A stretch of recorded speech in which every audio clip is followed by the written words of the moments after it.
તમારું સ્વાગત છે મારા કિચનમાં. આજે આપણે બનાવીશું ગુજરાતી ફરસાણ. તો નવી રીતે વાટી દાળના ખમણ. તો ચણાની દાળ વગર આપણે આ ખમણ બનાવીશું. આથાની ઝંઝટ વગર 10 મિનિટમાં સ્ટીમ થઈને તૈયાર થઈ જતા નવા વાટી દાળના ખમણ.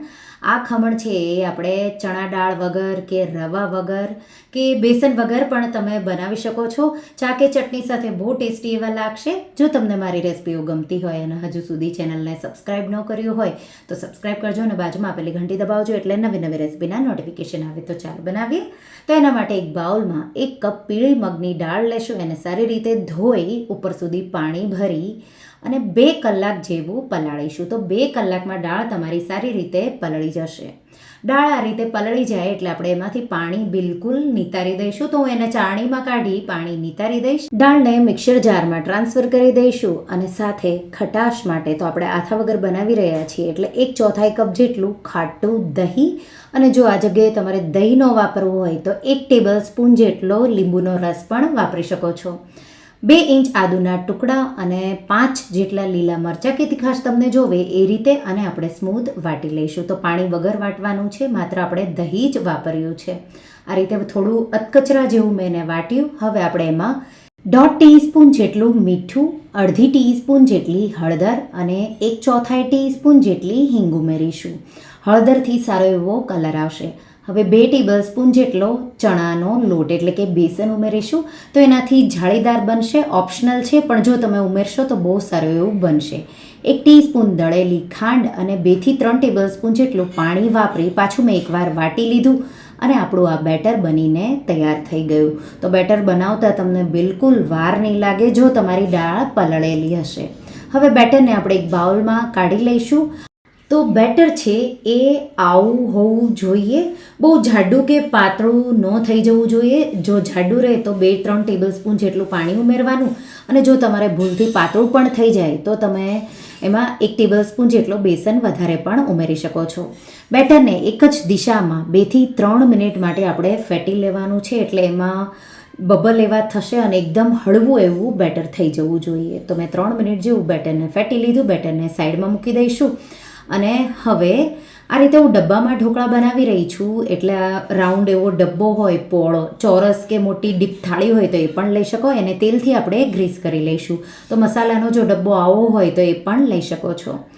બેટરમાં આપણે 2 ટીસ્પૂન જેટલું તેલ ઉમેરી બેટરને મિક્સ કરી દઈશું.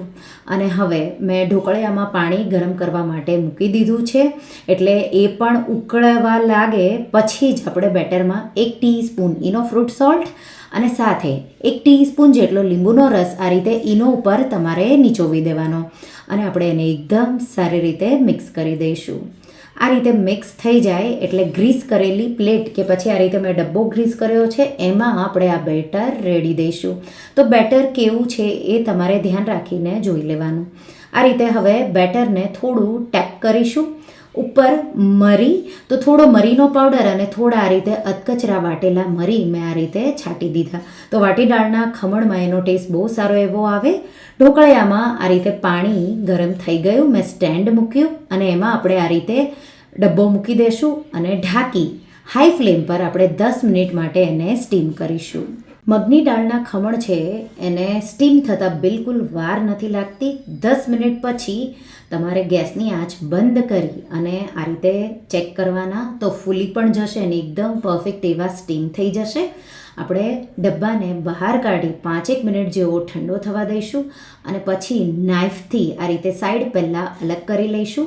તો નીચેનો ભાગ છે એ બિલકુલ ગરમ ન હોવો જોઈએ. જો નીચેનો ભાગ બહુ ગરમ હશે તો ઢોકળા બહાર નીકળતા કે ખમણ બહાર નીકળતા વાર લાગશે. આ રીતે આપણે એને ટેપ કરીશું ઊંધું અને પછી કાઢી લઈશું.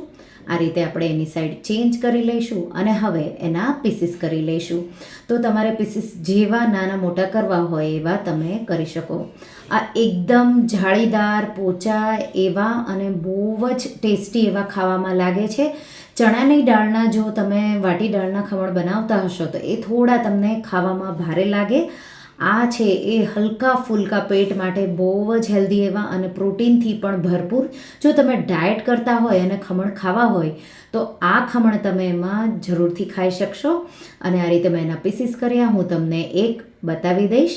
તો એકદમ પોચું બન્યું છે અને ખાવામાં ખૂબ જ ટેસ્ટી એવું છે. આ રીતે આપણે બધા ખમણને સેપરેટ કરી લઈશું અને હવે એનો વઘાર કરીશું. અહીંયા વઘાર તમે ખમણ ઉપર પણ રેડી શકો છો. હું કઢાઈમાં કરી રહી છું. એના માટે આપણે 2 થી 3 ટેબલસ્પૂન જેટલું તેલ ગરમ કરીશું. એમાં 2 ટીસ્પૂન જેટલી રાઈ ઉમેરીશું. રાઈને ફૂટવા દેશું. રાઈ જેવી ફૂટવા લાગે એટલે 1 ટીસ્પૂનથી થોડું ઉપર જીરું ઉમેરીશું. જીરાનો કલર બદલાવા દઈશું. મીઠા લીમડાના પાન થોડા અને 4 થી 5 લીલા મરચાંના ટુકડા કરી ઉમેરી દઈશું. મરચાંને થોડા સાતળી લઈશું. આ રીતે મરચાં થોડા સતળાઈ જાય 1/4 ટીસ્પૂન જેટલું મીઠું. અહીંયા તમે ગળપણ અને પાણી પણ થોડું ઉમેરી શકો છો. પણ જો આ રીતે લોયામાં તમે વઘાર કરો તો ખમણ છે એ તૂટવા લાગે, એટલે તમે સર્વ કરો ત્યારે ઉપર તમારે થોડું ગરમ પાણીમાં શુગર ઉમેરી અને તમારે રેડવાનું. તો એ સ્ટેપ હું અહીંયા સ્કીપ કરી રહી છું, પણ તમે ઉમેરી શકો છો. આ રીતે બધા ખમણ ઉમેરી દઈશું અને એકદમ સ્લો ફ્લેમ કરી અને આપણે મિક્સ કરીશું. તો અહીંયા જો ફ્લેમ હાઈ હશે અને સ્ટીલનું આવું વાસણ હશે તો ખમણ છે એ સાઈડમાં ચીપકી જશે અને તૂટી જશે. આ રીતે મેં મિક્સ કરી દીધા. હવે થોડા 1 ટેબલસ્પૂન જેટલા તલ ઉમેરી દઈશું. લીલા ધાણા ઉમેરી દઈશું અને મિક્સ કરી દઈશું. હવે જો તમારે અત્યારે પણ થોડું પાણી ઉમેરવું હોય તો છાંટી દેવાનું. આ પણ ખમણ રેગ્યુલર ખમણની જેમ થોડા ડ્રાય જ હોય, તો તમે એના પર થોડું પાણી પણ છાંટી શકો છો. તો હવે ખમણ તૈયાર છે. મેં ગેસની આંચ બંધ કરી ખમણને ઉતારી લીધા. ગરમ ગરમ ખમણને તમે લીલી ચટણી કે કઢી કે પછી ચા સાથે સર્વ કરી શકો છો. તો લીલા ધાણા અને ફુદીનાની ચટણી કે એકલા લીલા ધાણાની ચટણી કે કઢી સાથે, અને સાથે મરચાં મેં વઘારમાં જ વધારે ઉમેર્યા હતા એટલે મેં સાઈડમાં ન તળ્યા. અને તમે જોઈ શકો છો એકદમ જાળીદાર અને ટેસ્ટી એવા ખમણ સર્વ કરવા માટે તૈયાર છે. આ ખમણને સર્વ કરવા માટે આપણે ધાણાની ચટણી બનાવીશું. એના માટે 5 લીલા મરચાં, 2 ઇંચ આદુના ટુકડા, 1 મુઠ્ઠી જેટલા શિંગદાણા, અડધા લીંબુનો રસ નીચોવી દઈશું. સાથે આપણે એમાં 1 થી 2 ટીસ્પૂન જેટલી ખાંડ, અડધી ટીસ્પૂનથી થોડું ઉપર મીઠું અને 1 કપ લીલા ધાણા આ રીતે મેં એને ધોઈ નિતારી અને ડાળખા સહિત ઉમેર્યા છે. 2 ટેબલસ્પૂન દહીં અને 1 ટીસ્પૂન જેટલું જીરું ઉમેરીને આપણે એને વાટી લેશું. તો આ રીતે મેં થોડા બરફના ટુકડા ઉમેરી અને આ ચટણી વાટી એટલે એકદમ ગ્રીન એવો કલર આવ્યો. તો માત્ર 2 થી 3 ટુકડા બરફના ઉમેરી તમારે ચટણી આ રીતે વાટી લેવાની અને ચટણી તૈયાર છે.